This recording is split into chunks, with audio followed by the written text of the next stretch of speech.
Welcome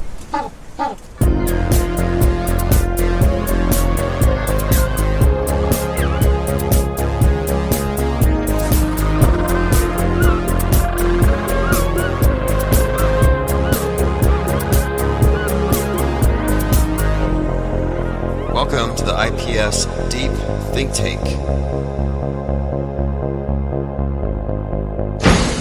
Okay, well, this is episode 3. This is October 16th, 2025, episode 3 of the IPS Deep Think Tank. And we're following up from a live stream, so I think this might be a good way to get more people in, and maybe people have questions or comments or other things to discuss, since we just got through going through a ton of things. So floor is pretty much open. Anybody has any sort of ideas on where this could go tonight? We're talking about quite a lot. Does anybody here believe the Diddy thing is real?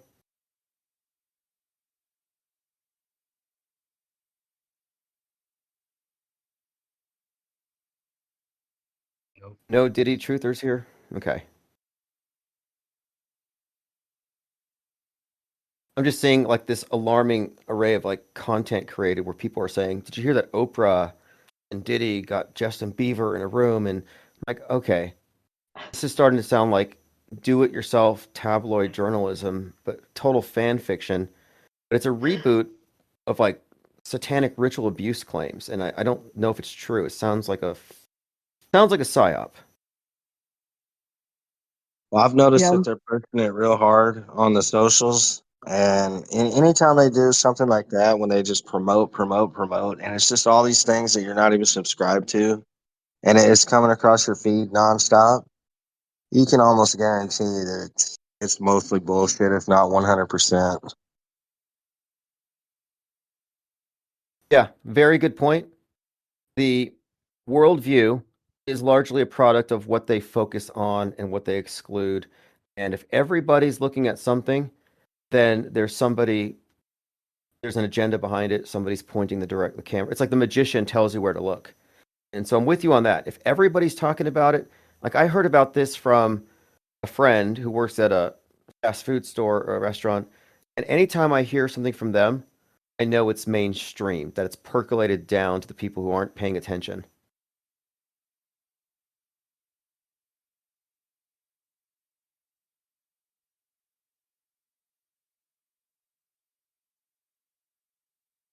It would make me wary of engaging in idol worship. How many people are cheerleading people like Ye, for example? Like, I'm not anti-Ye. I don't know that this stuff is real or not, but there are allegations, multiple, that have him included in these things with Diddy, with drugging people. And this is just salacious stuff. Probably not real, but if it is real, think about all the people who have invested into these characters. And I don't know how they take it, but it could be a demoralization attempt as well, tactic as well, where all of your idols are found to be essentially the opposite of what they say, the worst people in the world. I mean, it could be quite a psyop if it does pan out where they say, yeah, all these people are indeed part of this terrible stuff. But like with the Epstein thing, it's just short on evidence. I was trying to say during the live stream to comment that rumors are a technique used before a desired change.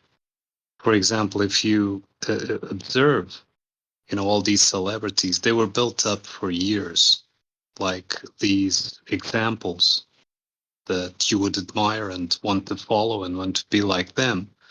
And now they are put into question. So in the same way that they were built up by rumors, saying that they were talented, which is a rumor in most cases, they are being taken down by rumors as well. So it is a technique. The first change was to create celebrities. The second change to remove them, you see. So rumors is really a technique. This type of,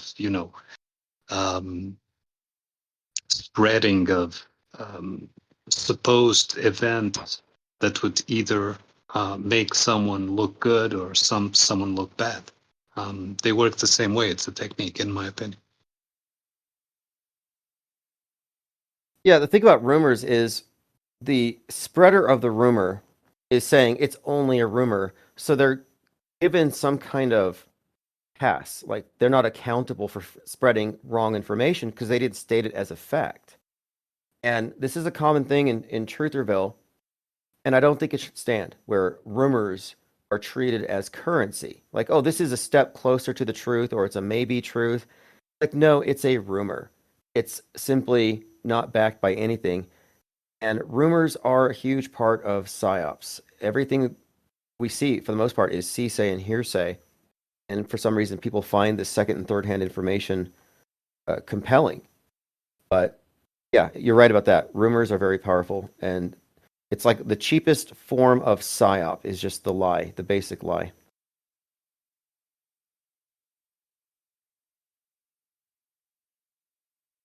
Now, it doesn't hurt, it doesn't help though that some of these are believable. They're like Hillary Clinton eats babies. Like that never struck me as improbable. I'm like, yeah, it seems believable, but when you really get into it, is it believable? Um, Only people on the other side of the fence find it to be believable.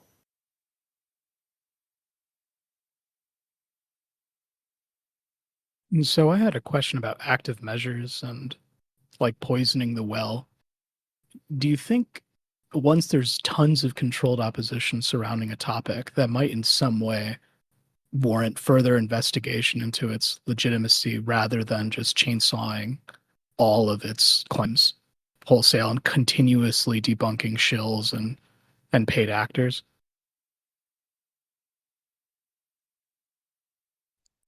Like what I mean by that is a bunch of debunking a bunch of paid actors or shills, does that disprove the existence of something? If what they're spreading isn't demonstrated to be true first, and it's just a rumor, then yeah, I think debunking the rumor monger is a credible way of exposing there's nothing there, but it's being falsely propped up. And that's what I largely see. A lot of people crying wolf, and there is no wolf, and they say it. It's like propaganda works largely through repetition. And how many years have we been, inundated with these types of things? And so, yeah, I don't think that it necessarily debunks the thing if we debunk the controlled opposition agents or because it's being spread by alt media. But my question is, why aren't they proving the thing instead of just asserting a rumor or just asking questions? There's certainly value in exposing the falsehoods of actual paid actors and controlled opposition. It's just I don't think establishing truth from that alone is enough, or even a good. It could even be a trap. Like to dismiss a concept wholesale because there's tons and tons of shills around it. It means that the active measures were successful in effect. For example, I guess the clearest example would be Alex Jones and his Sandy Hook nonsense. Well, the guy is just totally. He was pointing out some of its biggest flaws. Oh, but then he backtracked. So I guess it's not. The only people who would ever question the Sandy Hook shooting must be as crazy as Alex Jones. And by the way, look at all these other paid people who are pushing that Sandy Hook isn't real. So I guess Sandy Hook must be right. It's trying to establish truth from error. It's like exposing the error in a bunch of these shills does not necessarily imply that the original claim that they are misrepresenting is false. On that, I would say this. One, Alex Jones recanted. And two, he never connected the staging of that event to the staging of events in mass, but rather looked at that as an anomaly, as did James Fetzer, as did Wolfgang Helbig. People intimately connected with Sandy Hook all thought Parkland was real. That's shilly as hell. These are people who are not looking at the psywar, but rather are covering it up, treating individual psyops as like the sole point of focus to the exclusion of all the other psyops around it. So no, I think that by exposing anybody, propping up the alt media worldview, we're doing a good thing. Because what I'm aiming to do here is I'm aiming to prove and demonstrate that the alternative media is a fictional universe within the mainstream media fictional universe. And it's held up by a number of historic events. It has certain parameters or certain assets of the big picture they believe to be real. Like, for example, the person who believes in nukes, which is a mainstream belief, lives in a fundamentally different universe than someone who doesn't, because that's such a huge game changer. A believer in mass shootings believes that the Democrats are killing kids because they want to take your guns. So there's a lot attached to these narratives, and I think these characters are up there to prop up these narratives. I mean, I certainly think that's good. You've certainly established the alternate reality established by MSM plus. Like that is verifiable. You can find so many examples of it in so many different mediums, like social media and in these alt influencers. I agree with that completely. I also, similar to how you talked about in tonight's episode, I was the same way about chemtrails. Like I tacitly kind of accept the idea. I was like, yeah, maybe it could be, but then it's like I never really looked too far into it or considered the implications of it being real. And that's like if it was actually real, it's like, yeah, why am I not calling Homeland Security? Why am I not wearing a gas mask at all times, right? But that there's been this sleight of hand to now it's actually geoengineering and that it's weather control. Something as easily debunkable as chemtrails as being contrails. That kind of concerns me because if you consistently debunk like the geoengineering shills or the chemtrail believers and all these stuff, you might reject just the entire idea that weather itself can be influenced. I don't, you don't need to accept what I'm trying to say. It's possible to reject the assumed position that climate change, mass weather is changing in mass, right? It's possible to reject that claim, but also consider the possibility to exacerbate existing weather conditions or weather specified events. On Let me ask you theory, this. Do you think that an excess of CO2 output from the private sector, big cars, big factories, do you think that's causing or could possibly be exacerbating the climate and turning it into climate chaos, or at least making it worse than it would have been? I mean, I don't believe that. And that's the narrative that's put forth all the time that, by driving your car or using, just by existing, you're causing pain and suffering to Gaia and stuff. I don't see evidence for that. Also, CO2 is not a poisonous gas. It's necessary for photosynthesis. That's why I always found that claim on its face kind of absurd. But, the that in its, by the way, and I don't have a lot of evidence at all for my position that weather weapons exist or that it's possible to exacerbate or I guess change elements of weather events. I'm just open to the idea, and the reason for that. Again, I usually approach these things purely from a theoretical perspective. It's that if there has been this bifurcated psyop around weather, then if our handlers were able to influence it in any way, predictably, then they could use it as another prop in their psyops, another stage element. They could say, hey, if you don't do this specific thing, this bad thing is going to happen. Much like when the ancient Babylonian priests had studied the patterns of the alignment of the stars in the sky, and they were able to predict. They were able to make predictions when eclipses would occur, when celestial events in the sky would occur, and they would use that to gain power over the populace, saying like, if you don't listen to us, the sun will be darkened for this time, and they would gesture dramatically, having known in advance when an eclipse would occur, and people, because they were not aware of the patterns in the sky, would think, wow, there is power associated with this individual because they lacked that knowledge. So I'm saying, if we do not know how the influence of weather temporary events could occur, it could be another future psyop tool or prop. Are you open-minded, though, to the idea that CO2 is causing any kind of climate calamity? Or are you not open-minded to that? I haven't seen evidence for it. But why are you open-minded to weather manipulation through some kind of secret mechanism, but you're not open to the mainstream view that man's behavior is altering the weather? See, this is the bifurcation, Because, left, right. well, because I was saying the effects of it over time. So the CO2 over time is affecting and it's increasing the temperature globally. That is very long-term, vague. What I'm proposing, or at least thinking, is if it's possible to fake a storm, which is very temporary, also an eclipse as well. Like these are temporary, specific events that can be used as like a magic trick, if you will, to point everyone in this direction. And go, wow, saying that CO2 over long periods of time, just by you breathing, by you having children and stuff, you're killing the earth and stuff. That's, do you know what I mean? That's such a long-term, huge. It's all your fault. You're committing a sin by living. Kind of. That's the main difference between the two. And by the way, I'm not saying the existence of secret weather-controlled events. I'm just wondering if, in the future, if you can get so puffed up disproving tons and tons of these weather shills, if in the future, maybe with special effects or with maybe a mix of special effects with some very subtle weather modification, could make you start going, okay, wait, this isn't as easy as disproving contrails.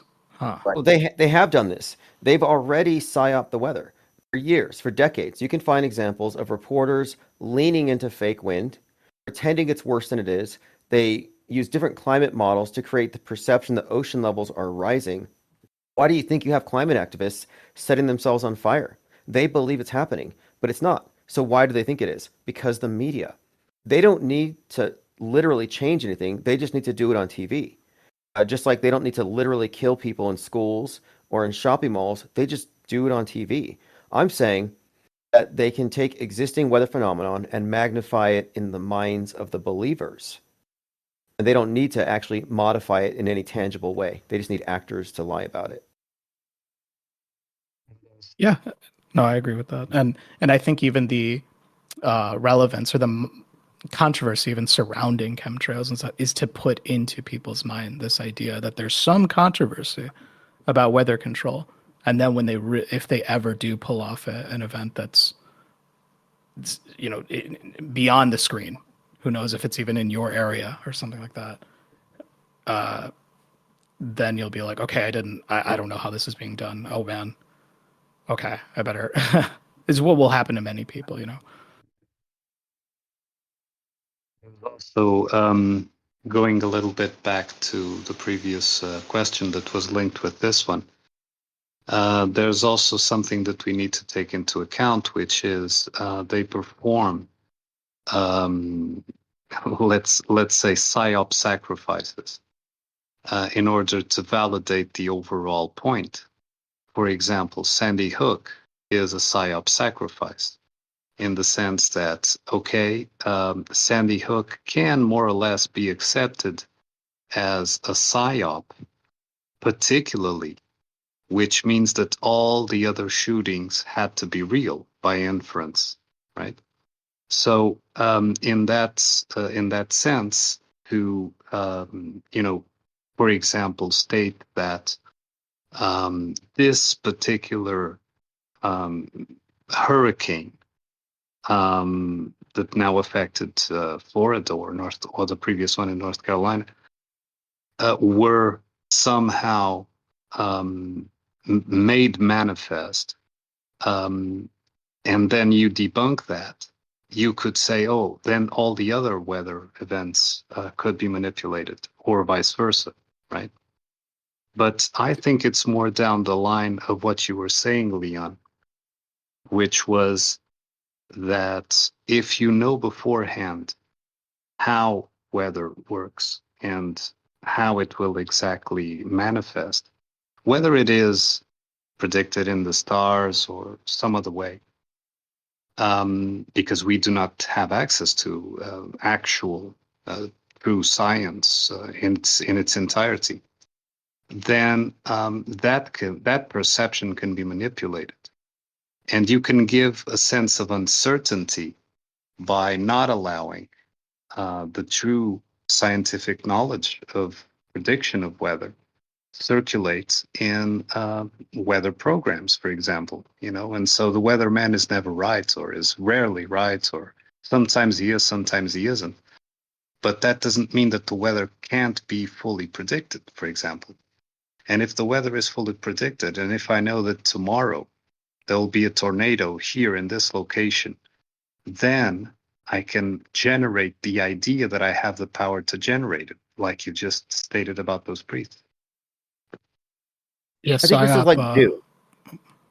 Let's say this is like direct energy weapons, where a lot of people thought that the towers were taken down by direct energy weapons or something that, because it couldn't have been the official explanation.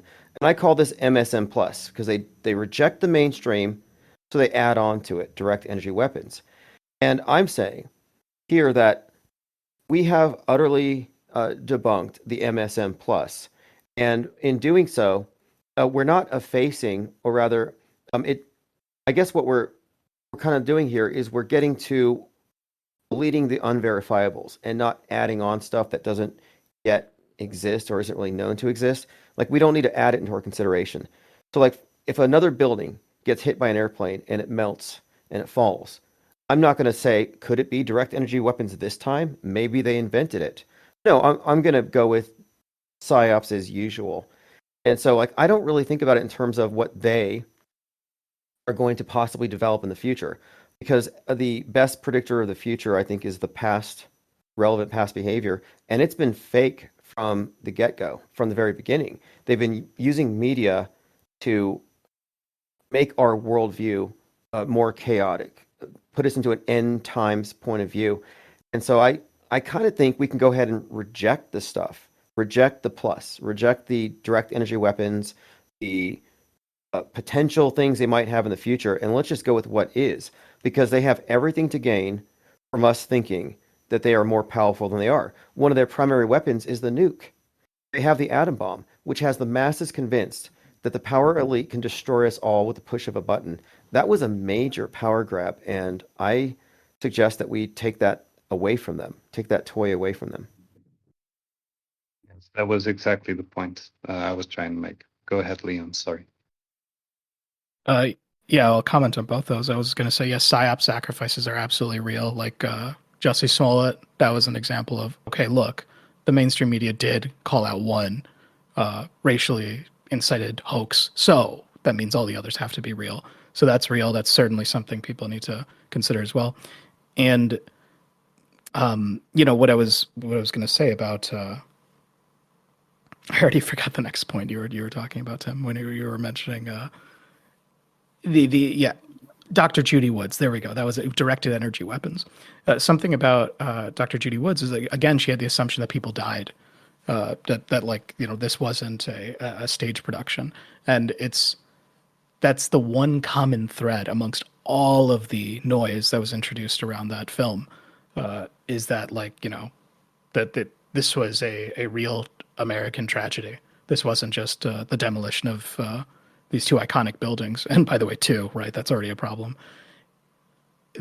So yeah, it's like looking, I guess, what's the common assumption is a good heuristic. Again, I'm not, because I really haven't done a lot of on the ground research into weather modification or weather. I've kind of accepted purely on premise, which is a problem. That's not empirical. That's not to the high standard, right? That is available to us in the information age. So yeah. Well, you made a great point about the sacrifice thing with like Smollett. The Jussie Smollett thing was, I believe, and I think you're right on this, it was scripted to be exposed, to give the impression that if somebody tries to pull a fast one, they're going to reveal it, as though they're not all in on it, on every single psyop, that their entire apparatus is designed to be able to fabricate events at will. And so the media is a liar, but it's a good liar, and it only lies strategically when it can get away with it.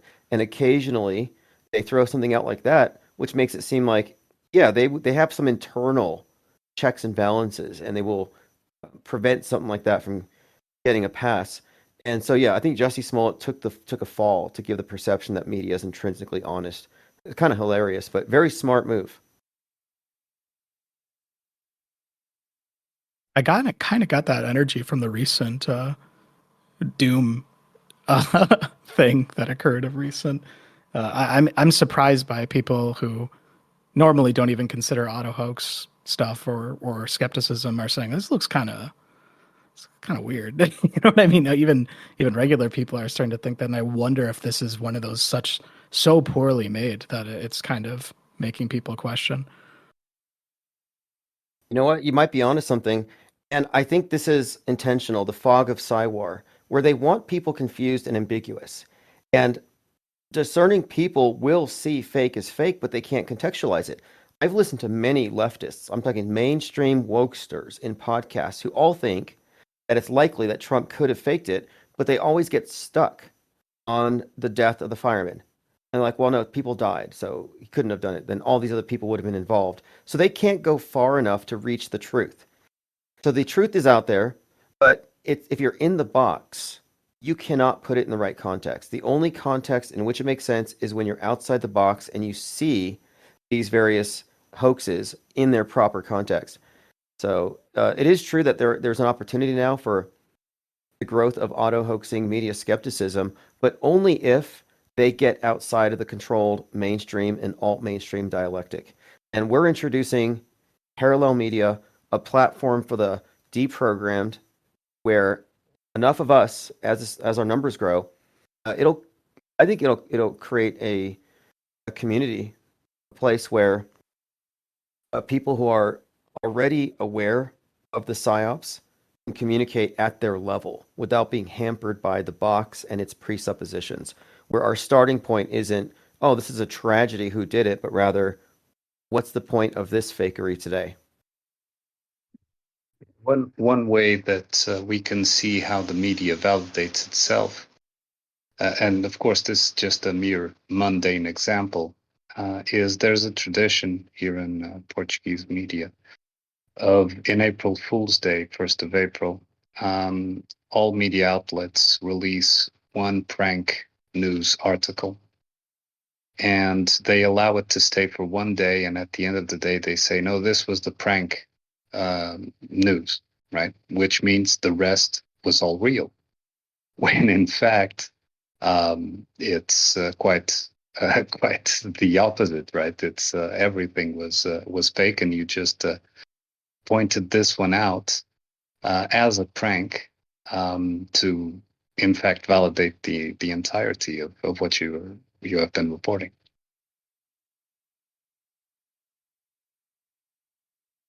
Yeah, it blurs the lines. And this is what they consistently do. And this was highlighted this summer when, before Trump was shot, we were talking about Robert De Niro. We were really focused on him because he's outside of the Trump trial.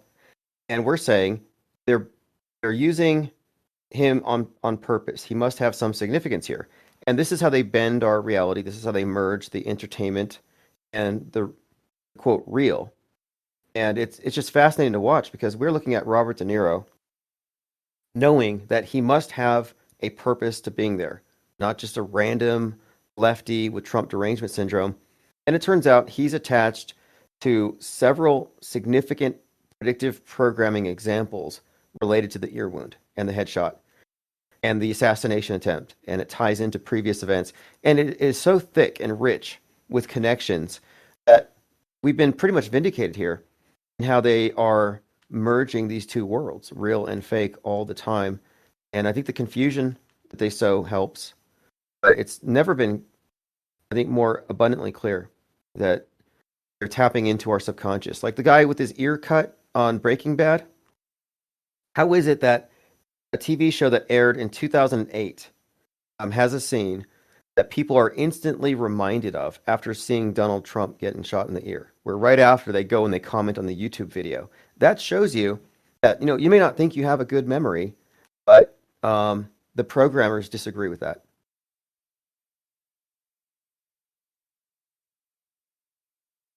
Similar to how you've been looking so much into Robert De Niro before the event occurred, I've been looking so much recently into the Nick Fuentes Joker connection, and it's there's certainly something there, because if you recall, the first Joker was heavily inspired by Taxi Driver, and Taxi Driver was the inspiration behind Bickle, right? Who had attacked Reagan. Is that correct? I want to make sure I have my names correct. You probably know it better than me. Yeah, And that's Hinckley, John Hinckley Jr. Yes, Shot that's it. Reagan, and James Brady. Yes. Bickle was the character in Taxi Driver, right? Yeah, I'm really bad with names, but and that's troubling. So it's like Joker, a 2019 smash hit, was inspired by a film that inspired an assassin who attempted an assassination attempt on Reagan. And the connections between Reagan and Trump subconsciously are also tangible. Both of them Hollywood actors. Both of them had the Mormon Tabernacle Choir perform at their inauguration. Both of them are seen as, the ideal American Christian conservative candidate. Reagan even had old campaign slogans where he said "Make America Great Again." That, you look up an old speech where he said that, which is kind of surreal. The connections between Reagan and Trump are also crazy. There was a Reagan biopic that had come out last month. There was a PureFlix film that had come out for some reason recently. It was a "God Is Not Dead, In God We Trust" that had a lot of Reagan imagery in it. And the connections go on, but here's the thing where the connections stop. Reagan had 2 terms. Oh, Donald Trump only had 1 term. Okay, so I guess that's a oops. I guess that's one disconnect there. But aside from that, aside from those parallels, yeah, Reagan had multiple assassination attempts on him, and now Donald Trump is having multiple assassination attempts on him. And that film, Taxi Driver, inspired an assassination attempt on Reagan where he was shot, taken to the hospital. He effectively died and was resurrected and brought out as a hero. Very strange, right? Another element to this is James Brady was shot, and then 33 years later he died, and they declared it a homicide. He died on August 4th from his head wound. So 8-4. Trump goes back to Butler 84 days after his ear wound. And then I referenced a number of these TV shows, the season finales with the Trump head wound reference, and it's 4-8, the 8th episode, 4th season. So these numbers are consistent. The characters in the play are consistent. And so if we remember these characters from these movies and they're recalled with a real life news event and a connection is made, it's probably the same with numbers. I've been thinking, what's with the obsession with numbers? And it could be that the programming relies heavily on some kind of internal framework, these different scenes and scenarios and narratives that they plant into our subconscious that can be recalled later. But a lot of it is association, and they're deliberately employing the misinformation effect at all times. And this is the effect where a recalled memory is influenced by recent information. And I think they're using this generally so that we have recollections. We have let's say you have a filing cabinet in your mind for every major event. The news reports get mixed in with the predictive programming. And the predictive programming output from the media outweighs the number of times it happens in reality and might even weigh more heavily in how you recall it, both emotionally, visually, and otherwise. And so I think that they're using the misinformation effect by flooding us with predictive programming, which really does dominate our perceptions of it. And then later, you have movies that reinforce the official narratives. JLB did a pretty good video on how most of our concepts of what happened at Pearl Harbor derive from certain documentaries, and many of these documentaries were actually showing you recreations. So recreations forming the basis for how we recall something. That's misinformation effect. It's just like the Mandela effect in its mechanism. Yeah, that is something that troubled me. I think even the Falling Man, right? It's like I think Simon Shack's film was it September Clues. It's comprised entirely of the VHS footage that was available to Americans and people around the world who watched the news. It shows the CNN footage, shows the international footage. No Falling Man footage was shown in that, right? But there was a Pulitzer Prize winning photo of it. It was plastered everywhere. And now people think that they've seen a Falling Man. And there's also an AT&T commercial that had aired before September 11th, that showed what is that Olympic event called again, where it's like the pole jumping, where he like jumped over and was falling next to the Twin Towers. So there's predictive programming. There's a Pulitzer Prize winning photo. Everyone watched the event on their screens, even if it didn't have that detail. And now, for all intents and purposes, they did actually see it on that day, right? So that kind of stuff is like, whoa, you can mix in, almost create false memories, right?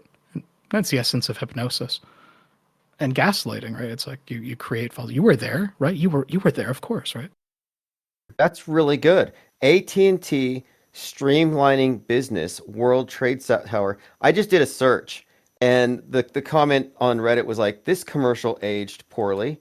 And it literally does have 9/11-esque imagery. This is another example of the total saturation where, we often talk about movies, comics, video games, novels, commercials. Commercials are a huge repository of predictive programming content. And predictive programming, like all propaganda, is about repetition. And what do commercials do? Repeat, repeat, repeat, and repeat. And what it is I think commercials, video games, fictional movies, all these things, you're in a different frame of mind. Like you passively absorb commercials, like when you're in between shows. When you're gonna watch a fictional movie, you're like, take me on a journey. You're in a different mindset, and you're ready to accept different hypnotic suggestions in those states. But when you're watching the news of a recent tragedy that occurred, you're not in that mindset. You're in a totally different alert mode, conscious thinking. Okay, and the seeds that have been planted in that more subconscious mindset that you've had throughout in the past supports the conscious mindset that you're seeing when you're watching the news. But I think you called it what is like burrowing neural pathways. I don't know if that's scientific, but it's like the idea. Yeah. It's introducing, and expanding the frame of possibility. Neurons that wire together, fire together, something like that. But sorry, I'm just intervening because I wanted to mention, those big historical events that are a major part of historical studies, in schools, like World War I, World War II, are very much based on heavily manipulated stories, lies, and yet, they've formed the framework of people's relationships to the past, which for the major part is inaccurate. And history, yes, in a way, is the memory of the mass population, for sure. So if you can change that, yeah. He who controls the present, controls the past, controls the future, that whole thing about the time control. And I think that's what we're looking at. The ultimate expression of the power elite's power is time control. It's none of the fake weapons of mass destruction, but it's the fact, the undeniable, provable fact that they control time through faking history, through faking news and faking events. If you have the power to write history, that's the ultimate power. You have total creative control over worldview, and the mass mind, the collective agreed upon model of the world is now in your hands. And that video you mentioned, the AT&T, JL has talked about the code with AT&T. Mohammed Atta, 33-year-old lead hijacker, like Mohammed attacks. And he have found a number of instances here where that seems to be built into the code. So the AT&T representing one of the main facets of the 9/11 attack isn't really a shock to me, but this is pretty blatant. I put a screen cap in chat of a person falling off the Twin Towers. I mean, this is insane. This is from 1996, by the way.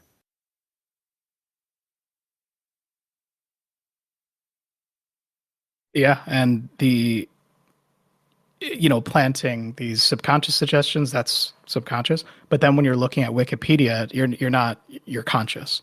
And I really do believe Wikipedia is the global textbook. I think that is going to be that's going to be our future. And it's curious because ChatGPT and a lot of these large language models are trained off of Wikidata. and Wikidata is the knowledge graph, which is the, if you will, database behind Wikipedia. Every single page is a node. All the links to other pages are also nodes, and the relationship between them are the edges. If you look up Wikidata, it's fascinating. You can see like this knowledge graph that's behind it. But yeah, Wikipedia is like the global textbook, the global history textbook. So a lot of my friends, they don't understand when I'm trying to show them connections and I use Wikipedia. They're like, "You believe Wikipedia? You trust Wikipedia?" I'm like, "No, it's not. It's not that I trust it. I'm trying to show this is the official mass mind view of said event."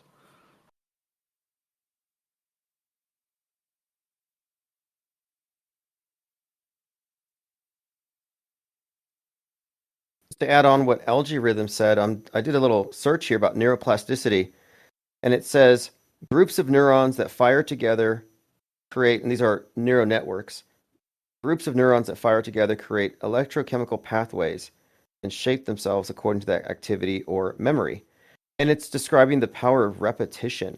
And I think that's one of the main themes here when we're looking at predictive programming is it's the repetition of images, narratives, and themes. So much so that you can't help but associate all these previous perceived experiences, which your subconscious doesn't really differentiate between real and simulated on a screen. It puts all these things, all these associations are built in to the news event you're experiencing.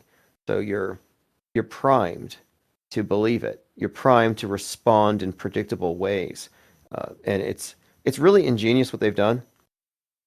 And I think that this alignment of entertainment and future news events is one of their greatest secrets. And it's one of the main guardrails that I think that one of the last guardrails to really expose here is just how concerted propaganda is, quote, globally. It is monolithic. And I call it the new monotheism, the one worldview that we have. And it is a one worldview.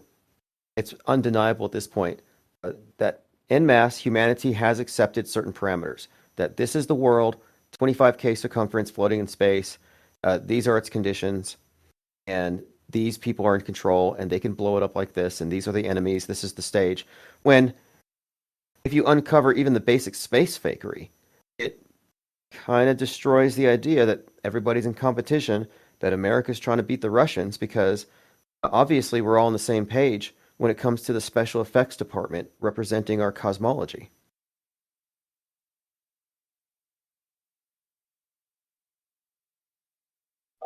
I think it boils down to the system looking at spending the least amount of energy to maintain itself.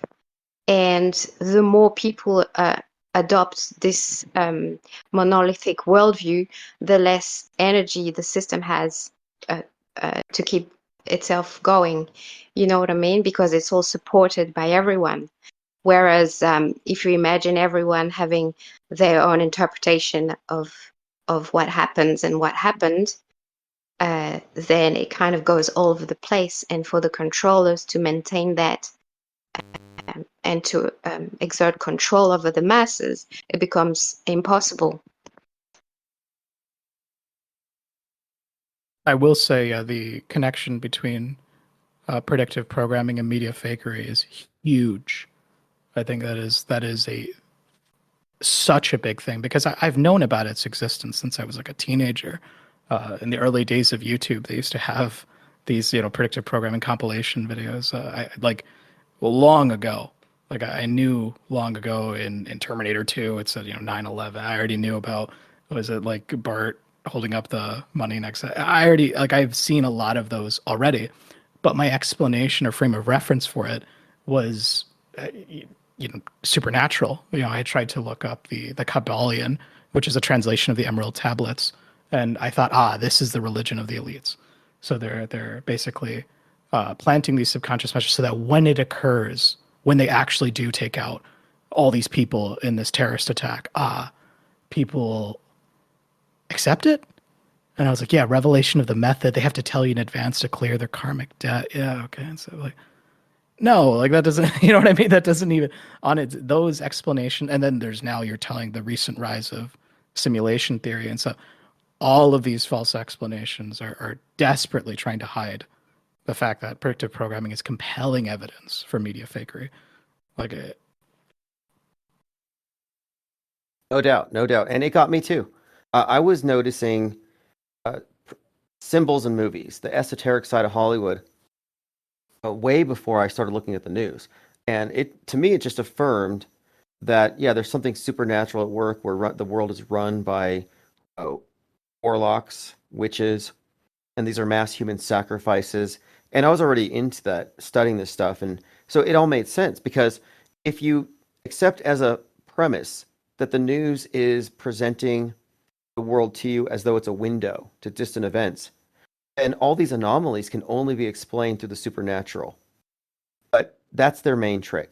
And this is why I think we do have simulation theorists and synchromystics claiming that this is some way of clearing their karmic debt by telling us in advance in revelation of the method. Because these are explanations that explain the unexplainable. So the people who are nagged by this constant refrain of, oh, these are just coincidences, and like, no, I can't accept that. You have a more satisfying explanation in the mystic.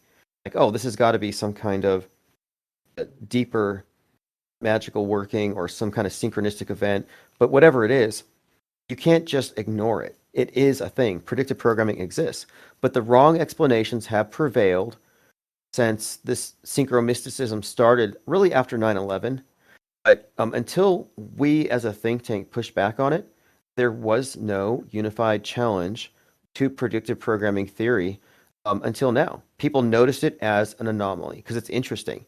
But yeah, it is a dead giveaway that media fakery exists. And two, the fact that these events are faked underscores that predictive programming is done by the media fakers. Because if it was a natural occurring process of synchronicity, or if it was some kind of revelation of the method, it wouldn't make sense that they would have to tell us in advance that they're going to fake something. They're going to warn us about a PR stunt. No, that explanation only makes sense if these are real tragedies. So, no, we definitely moved forward by leaps and bounds ahead of all the cutting edge truthers when we figured out that predictive programming is part of a contiguous unit with programming in the news, that it's all connected by design. It's not anomalous. It's a feature, not a bug. and it's an excellent heuristic. Like, it's not like the real proof is being able to see the man behind the curtain, or how they, getting individual proof about how these events are faked. But it's an excellent heuristic in advance. And when I came to understand this, the reality of predictive programming, I'm like, that's why people, when I call out something so far in advance, like I have timestamp messages where I was reading one of Pope Francis's book, God is Young, and in it he was talking about how we need to get the youth involved in climate change. I had talked about that at like the end of 2018. I was reading that book and I was telling all my friends, like, yeah, I think the youth is going to get involved in climate change, and the Pope, is going to push it and stuff. Everyone's like, yeah, okay, that's an interesting idea. Then half a year later, Greta Thunberg appeared on the scene, and she was even seen shaking hands with Pope Francis and stuff. And I said, you remember that? And you're like, yeah, well, anyone could have called that. And that's when I began to realize, it's like it loses its power because people when you try to call out something in advance, all of the time leading up to the actual event, people are accepting like a sponge these predictive prompts, so that then when the event actually occurs, it doesn't seem that incredible when you call something out. So, right, even saying that, like, for example, on 7/13, I said, like, yeah, this is probably fake. I had a friend mock me and say, oh, a controversial man gets shot at, must be fake. Like, he wasn't thinking about, what is that? The scene from Machete. He wasn't thinking about the Shakespeare in Central Park where they killed a Caesar-esque character as Donald Trump. He wasn't thinking about Kathy Griffin holding Donald Trump's head. He wasn't thinking about those things. Those were just in the mass mind. He wasn't thinking about all the late night stand-up shows about people basically joking about killing Trump and stuff like that. He wasn't thinking about any of that. So that when the event actually occurred, he was like, someone's actually trying to take his life. My goodness. Wow. And to say otherwise, then you're seen as crazy. Very good. It's like they take the they take the incredulity out of it. Now it's like It's no longer a shock. They've normalized it. Now it's a foregone conclusion, and that's part of their setting the frame where when it happens, it's a natural consequence of everything that came before in your programming. Yeah, that's probably what they're doing. It streamlines the process. Now it's not a jarring shock. Now it's like, why didn't this happen sooner? And it's the power of the predictive programming, really is in planting the seeds and making the extraordinary seem ordinary. So there's no challenge to it on its face value. But it's also, I think, due to the fact that humans are highly predictable, right? There wouldn't be any predictive programming if the reaction to whatever is planted on Absolutely. the collective consciousness wasn't already known. You know what I mean?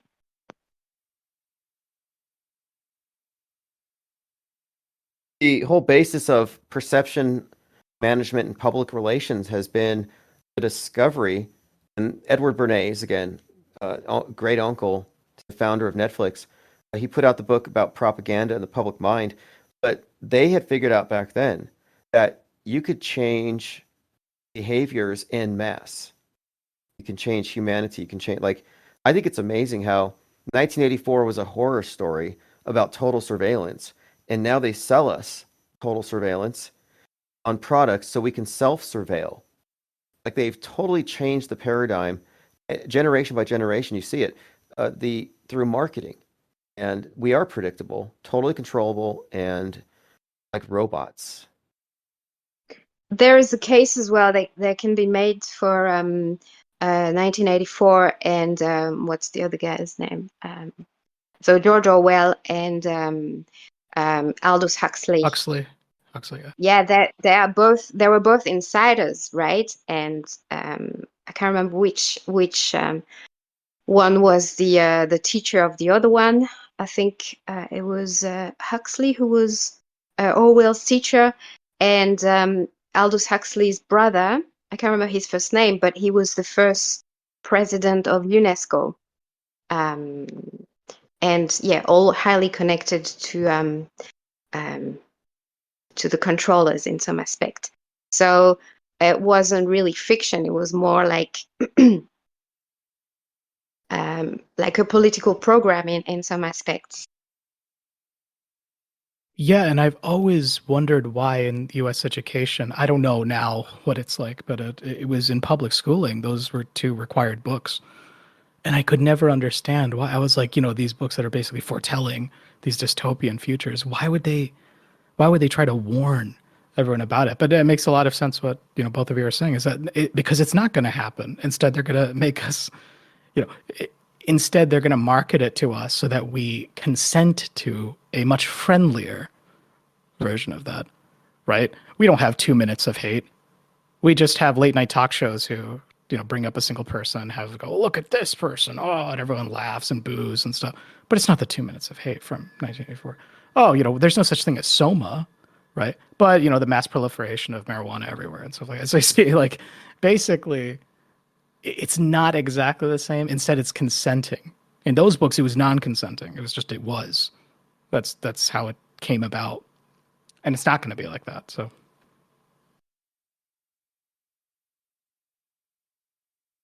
We accept the reality of the world with which we're presented, Christoph, the Truman Show. And that's a fascinating point as well. And this is why I think I talk about the Truman Show a lot, because it's a closed system. And it's a prison defined by lies about its size and scope that keep him imprisoned. And as long as he believes the lies, he will never find those boundaries. False explanations keep him locked up. And I think that's what defines the closed system. It's veiled by false explanations or parameters that separate it from everything outside of it. So it's an artificially closed system.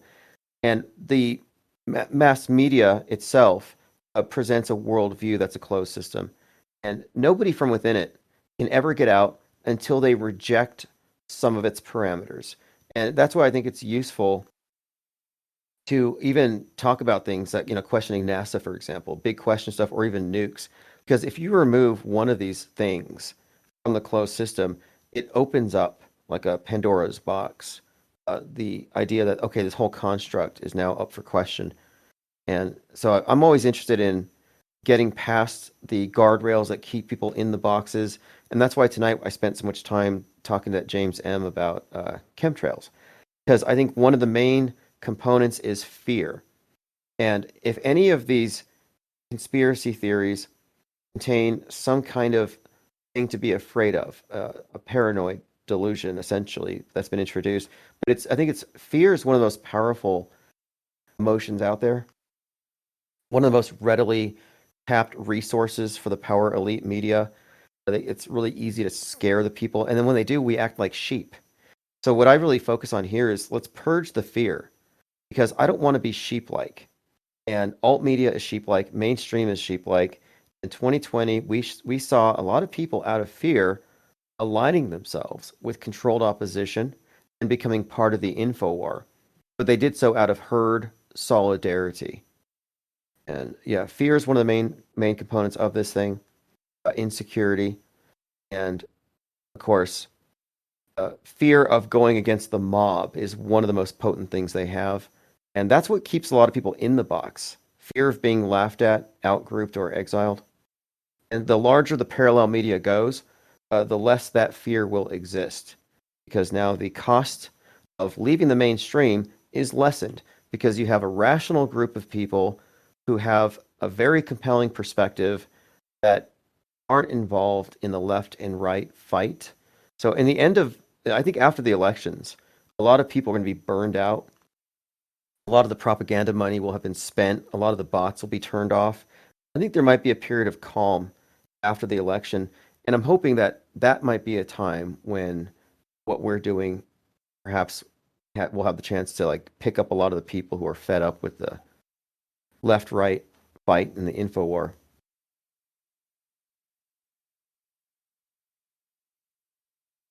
They cannot allow a period of calm, Tim. I doubt that. They cannot. They can't afford it. It has the system relies. This system of fakery relies upon constant pressure. Sure, there are release times, but those are controlled releases. Just release a little bit so that it doesn't explode, just like you would in a machine. But it has to keep running, otherwise it can become unpredictable. And like what you guys were stating just before, it relies on the predictability. And if something unexpected were to happen, that would go out of their perceived control, or their desired control. And this is one of the things, actually, I will be talking about in the second conference about that, is the relationship between strengthening the ego, where the creativity flows from, to exactly be able to become unpredictable through, of course, the observation of the fakery. But by that sheer unpredictability, you are removed from the responses that would otherwise, play into the hands of the programmers, or whatever you want to call them. A useful heuristic I've always had is there's almost an inverse relationship between the legitimacy of something and how wide it's proliferate, how far it's seen in social media and the news. There's an inverse relationship in a weird way.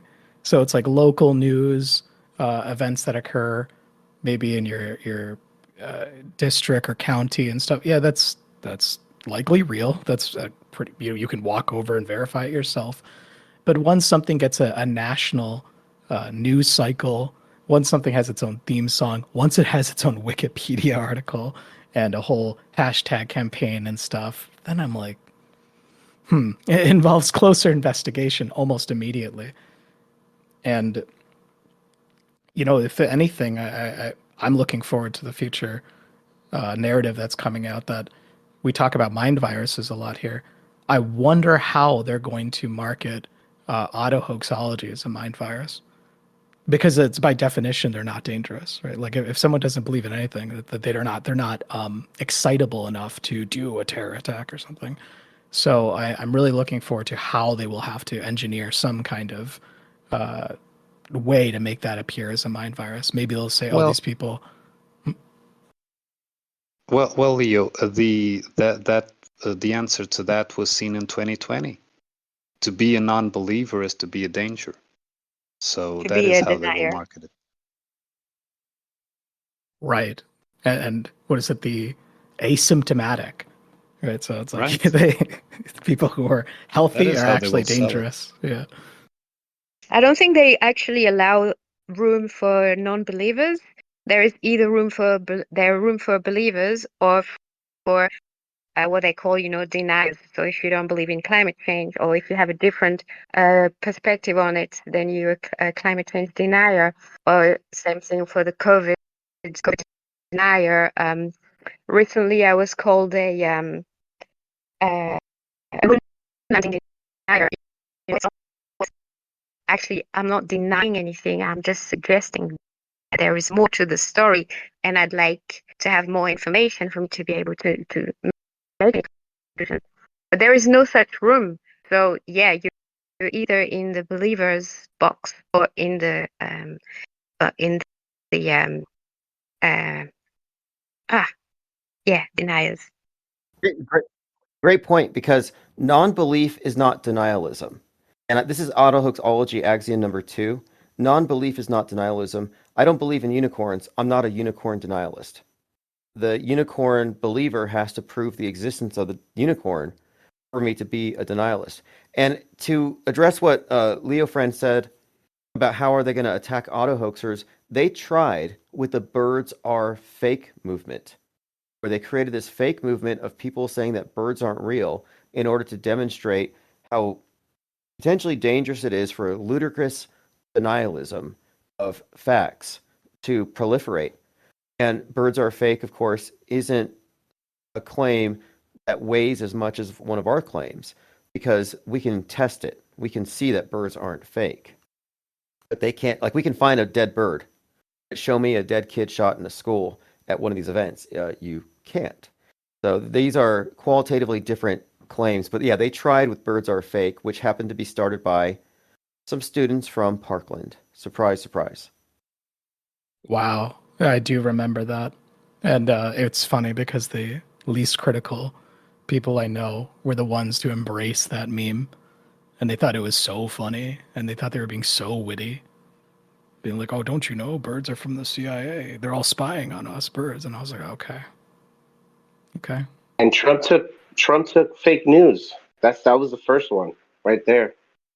Co-opted it. Absolutely. Yeah. Yeah. So I've adopted the term fictional news because I just want to come. I'm trying to look for the collection of in the word map. I'm like, I just want to even evoke. That's why I'm even trying to move away from the term predictive programming. That's been tarred and feathered. I don't know if you know that term has very much been like. There's all these TikTok people making false connections. I think a big one was Donald Trump going down the escalator in The Simpsons, and they're saying, "Wow, look at this clear example of predictive." When that episode was made after he did it. And all these people are like, look at this predictive programming. Yeah. That's a problem. But the thing is, that's also an indication that they're trying to protect this.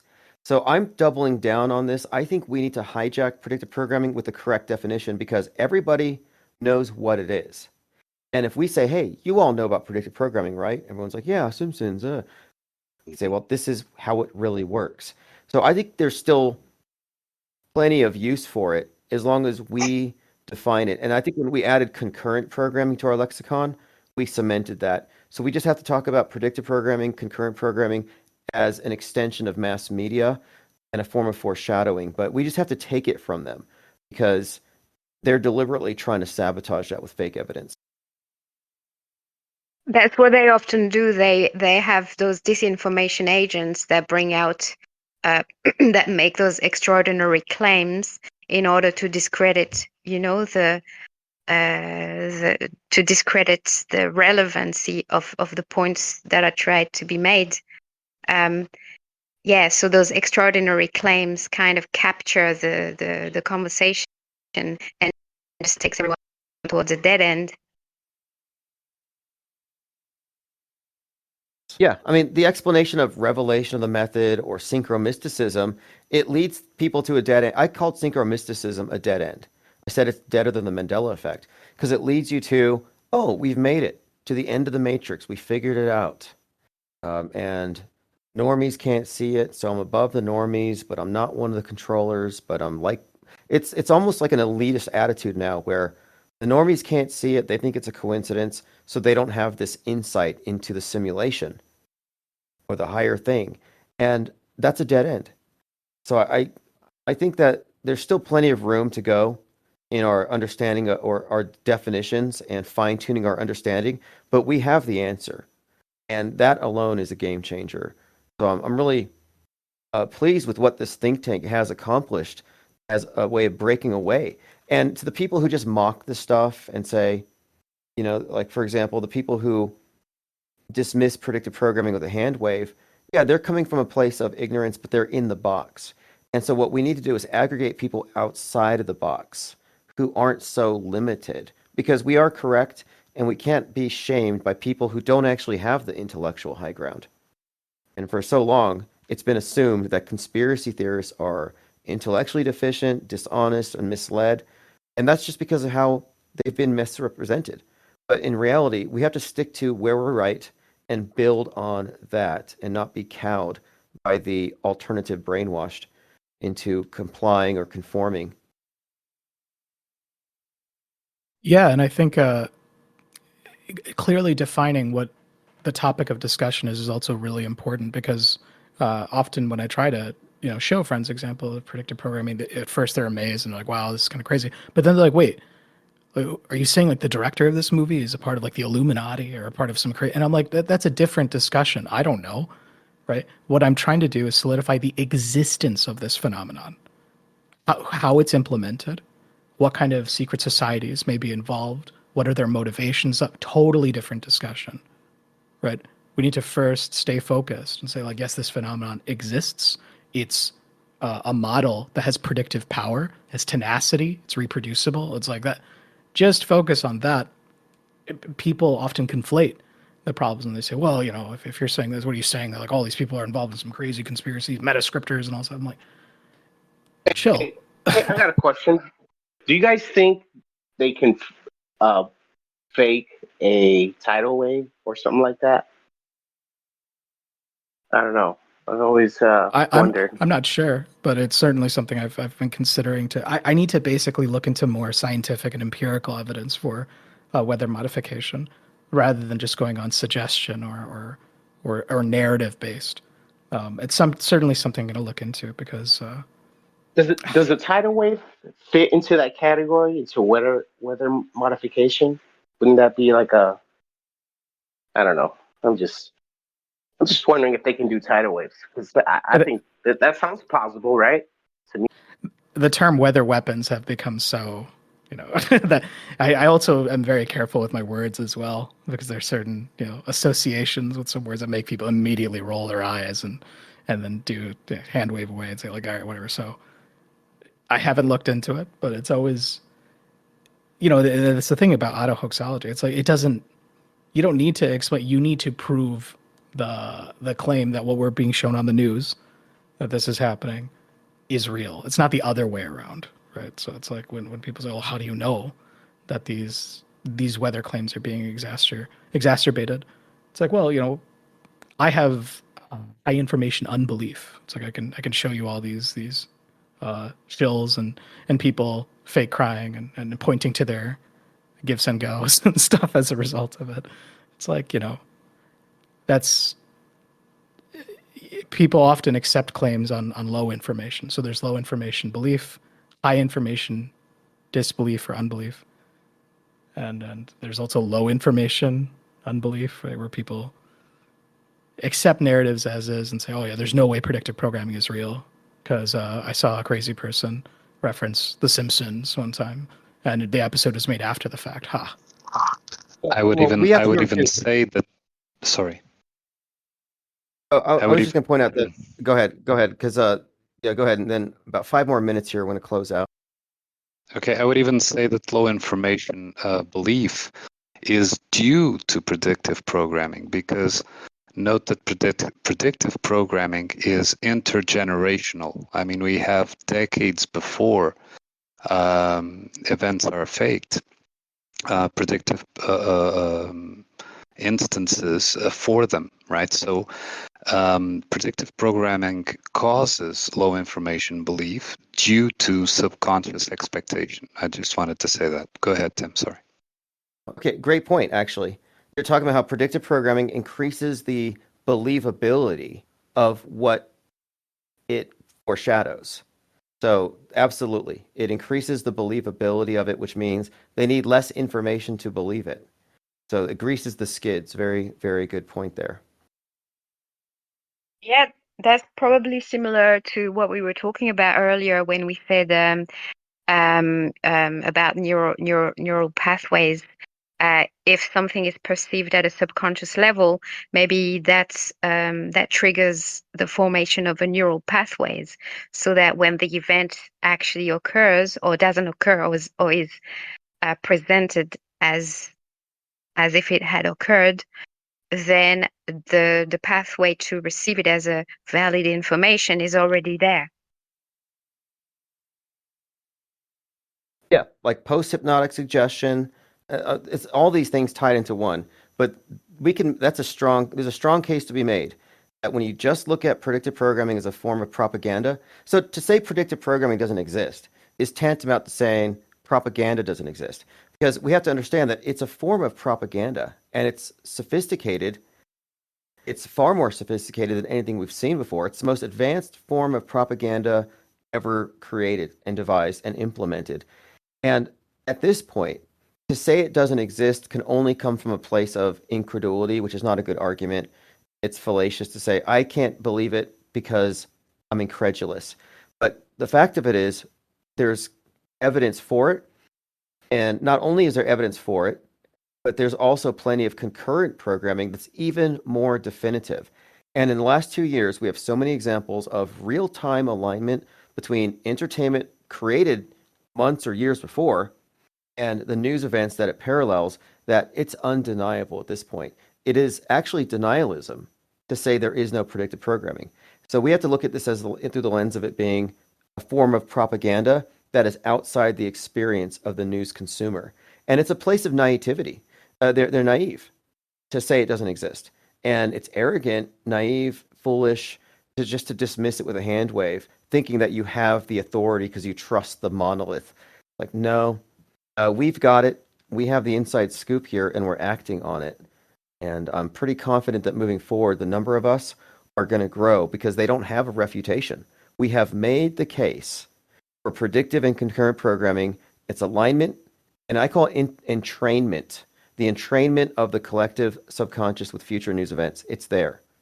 And we're in the process of unpacking it as we go. And the more observers we get, I think the better the information and I think the more we're going to find our views vindicated. But we keep searching, and either we're going to find out it's not true, these have all just been thousands of weird coincidences, or we're going to find definitive evidence. But I don't think you can find anything more definitive than concurrent programming. Unless you were willing to argue something else like directors are psychic, and it's all some kind of higher power syncing everybody. And that's where synchromystics have been stuck for like 20 years. But you're not going to convince me that a higher power is working through Hollywood to foreshadow future fake events that have political agendas attached to them. Unless you're going to argue that the universal consciousness that directs these things is a left-leaning liberal Democrat, because that's where a lot of psyops lean toward, is big state agenda. And the concurrent programming thing as well. So I was reading the Isaac Weishaupt book as well. That Kesha had come out with that song "Die Young" a month and a half, 2 months before, and it was in top Billboard before the Sandy Hook shooting, and it was taken off the radio, the top Billboard. So making so much money, and so it was taken off after the shooting. And that for me is like, wow, and the target demographic for that song as well were usually like teens and people likely going to school. So for basically a month, I try to tell that to people. It's like, yeah, for like a month and a half, 2 months before Sandy Hook, all the teenagers and stuff were singing Die Young by Kesha. And then on the news, a bunch of young children died in a school shooting. And then American Horror Story, a year before, in the previous season, opened the episode, had a whole episode with a school shooter, like an actual. I think the episode was called. It's in this first season. I think it was called like Piggy something. I don't know, but yeah, the first episode has an actual like full on, the most visceral imagery of a school shooting, a year in advance, a year before. Good connection there. Keisha's Die Young pulled from U.S. radio after Newtown Massacre, which guarantees her millions of fans are now going to look at the news. This is how they reach people who aren't in the news, through the music, through the entertainment. This is powerful stuff. We see it with concerts. Like there was a weekend concert that was canceled the same day Cyber Polygon was supposed to happen, and it was because of some major hacking or glitch. And so now everybody who bought the ticket was personally impacted by a future WEF agenda, by a PSYOP. So yeah, very good connection there. And I have to run. I have a Uber thing to go to. But I want to say thanks everyone here for your comments and for participating. This has been episode 3 of the IPS Deep Think Tank for October 16th, 2024. And we're going to record a couple of these a week. So if anybody has any final thoughts, now's the time. And I want to say thanks again for joining. Thank you. But by the way, Tim, remember to send me the link. I'll take care of it tomorrow. Yeah, Okay, thank will you, do. Tim, I'm gonna and go. thanks everyone. Yeah, thank you. Very interesting conversation and a lot of new ideas brought up here tonight, new links. So definitely I'm looking forward to the replay, and I'll play this tomorrow. So you will all be getting an email before I replay it in front of a larger audience.